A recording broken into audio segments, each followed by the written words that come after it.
Hello everyone, my name's Miles. I'm your assistant senior tutor, but for some of you I'll be your personal tutor.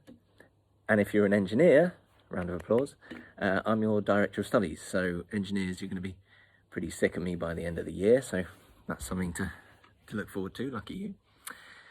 Now, just to confront the elephant in the room, if you're wondering where I'm talking to you from, this is the secret Homerton swimming pool, the location of which, obviously I'm not allowed to disclose, but maybe in time. Now, I'm supposed to be talking to you about COVID, so I best get cracking, otherwise the pandemic will be over by the time we're done. So as you can imagine, a lot of planning has gone into ensuring that our community remains safe for the coming term. You should by now all understand the COVID testing requirements for your arrival here at Cambridge. Obviously you've already arrived, but remember that you need to have your test done 4 days from your arrival date. So have a look at the email that I sent you and make sure that you go through and tick those boxes for what's required. Please make sure you know who your household is. Again, check my recent email for the link to that. It's also accessible through the tutorial web pages on the Homerton website and I believe through the app.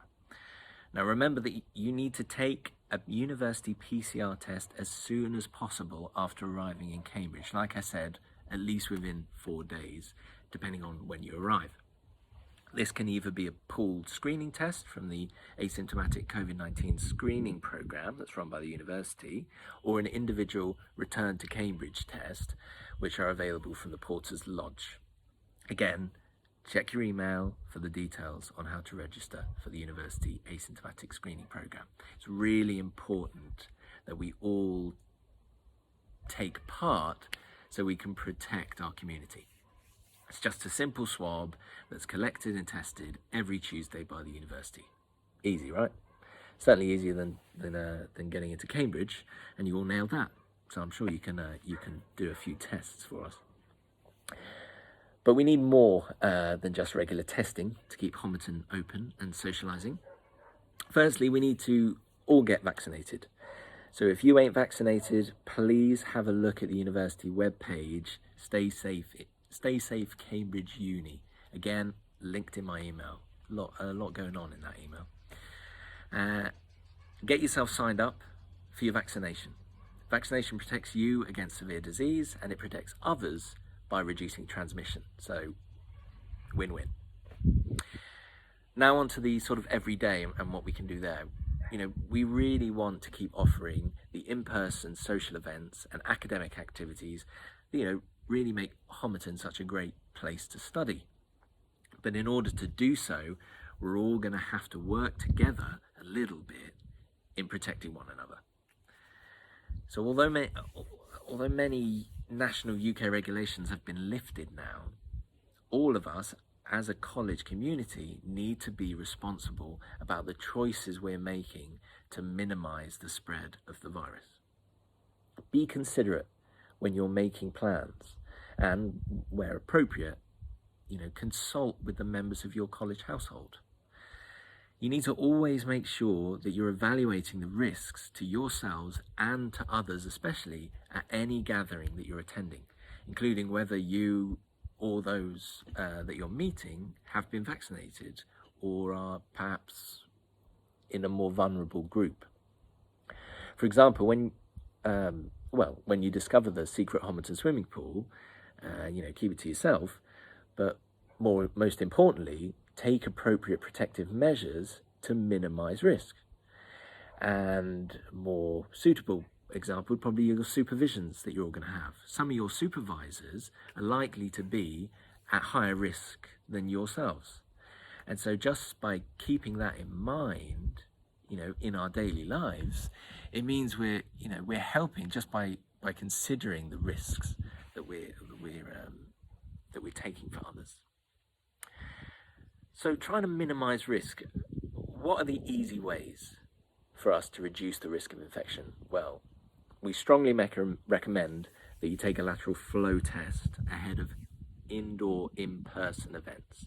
So take a lateral flow test ahead of any indoor in-person events like college dinners, formal dinners, for example, or your matriculation dinners that are coming up. Please try and do this as close to the time of the event as possible. For example, an hour before would be ideal. What else? Well, remember that the new Delta variant is more transmissible, including outdoors in the pool area. So one of the most important things, we can all do at Homerton is wear face coverings. And wear face covering when in proximity to others and in communal indoor areas. So we're strongly urging you to do that, unless, you're seated and eating or drinking. Of course, it's quite hard to swim in a face covering, so we'll let you off when you're in the Homerton pool. Secondly, but just as important, we need you to maintain appropriate social distancing where possible. So COVID-19 is, most commonly spread through close contact with an infected person. If an infected person is close to you, they spread the virus via respiratory droplets, which are produced when they breathe, cough, sneeze, talk, or in the case of the music, students sing. Unless other ones of you sing, then that's fine. So the point is, limiting close contact and wearing face coverings can reduce this risk. Not only that, but making sure areas are well ventilated will play a key role in Homerton limiting transmission here. Open windows, open windows and doors where appropriate, and in doing so, you're protecting each other, and it will really pay dividends in the end. And lastly, make sure you sanitize your hands. Sanitizing your hands will limit transmitting the virus through contact with contaminated surfaces. And by the end of this, you're all going to be pros in pandemic infection prevention. Just please keep these things in mind and follow the college guidance. And that's the best way for all of us to keep safe. I mean, inevitably, some of you are going to develop COVID-19 symptoms during your time here. That's just an unfortunate truth.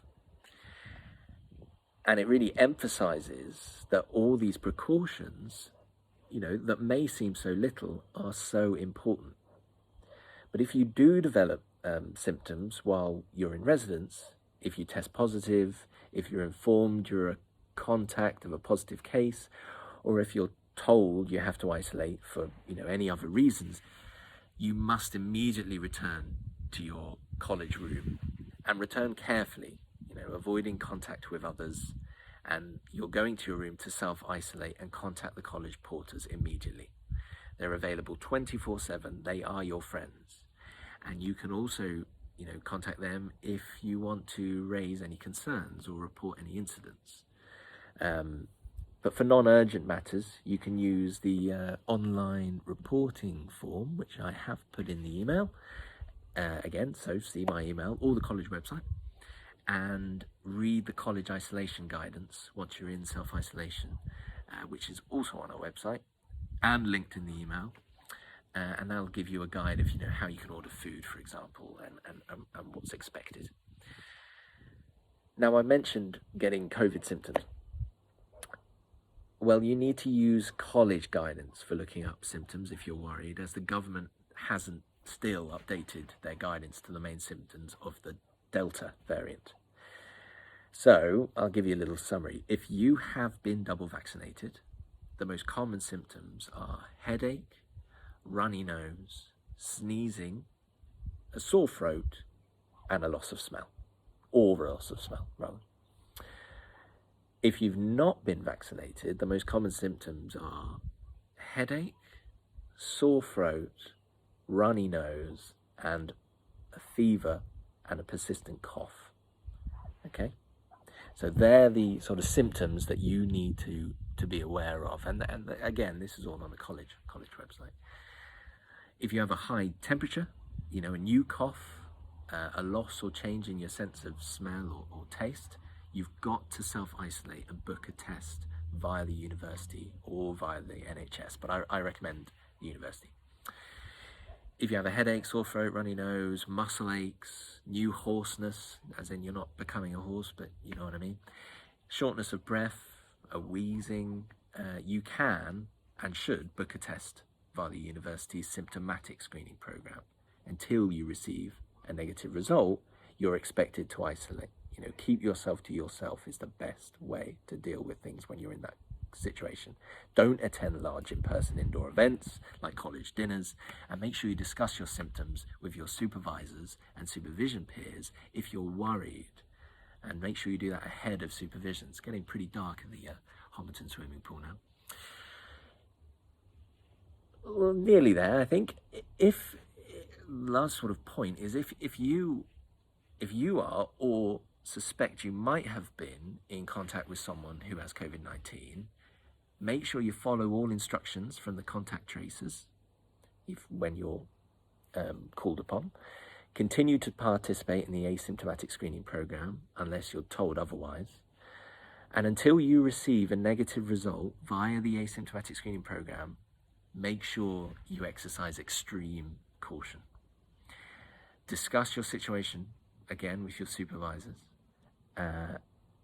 and take sensible precautions, okay?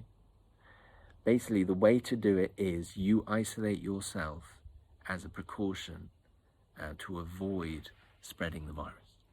Continue to laterally flow test ahead of any in-person events, obviously, as I said.